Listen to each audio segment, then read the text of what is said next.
আসসালামু আলাইকুম। সরকার যে নিজেই ঠিকমতো কাজ করতে পারছে না এবং তারা যে পদে পদে ব্যর্থ হচ্ছে, এই কথাগুলো কিন্তু এখন নিজেদের মধ্যেই আলোচনায় আসছে। যেভাবে চলছিল তাতে একটা ধাক্কা, রাজনৈতিক ধাক্কা, বিশেষ করে বিএনপির পক্ষ থেকে এবং সেনাবাহিনীর পক্ষ থেকে। তারপরে কিন্তু নড়ে চড়ে বসেছে উপদেষ্টা পরিষদ। এখন তারা নিজেরা যে আলোচনা করছে, সেই আলোচনায় আসছে যে তাদের নিজেদেরই নানা রকম ব্যর্থতা, যেমন বিশেষ করে জুলাই ঘোষণাপত্র বা সংস্কার, সেগুলি কি হচ্ছে, কত দূর এগোচ্ছে, এই ব্যাপারে পুরো উপদেষ্টা পরিষদই অন্ধকারে। অনেকেই জানে না আসলে এই ব্যাপারে কোনো কাজের অগ্রগতি আছে কিনা বা কবে এটা শেষ হবে। এই বিষয়গুলো নিয়ে আত্মসমালোচনা তারা করেছেন।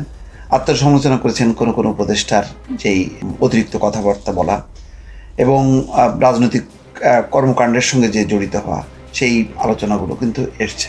তবে শেষমেশ এই অবস্থায় প্রধান উপদেষ্টা বা উপদেষ্টা পরিষদ যদি পদত্যাগ করে, তাহলে যে দেশ সংকটে পড়বে, এই ব্যাপারেও তারা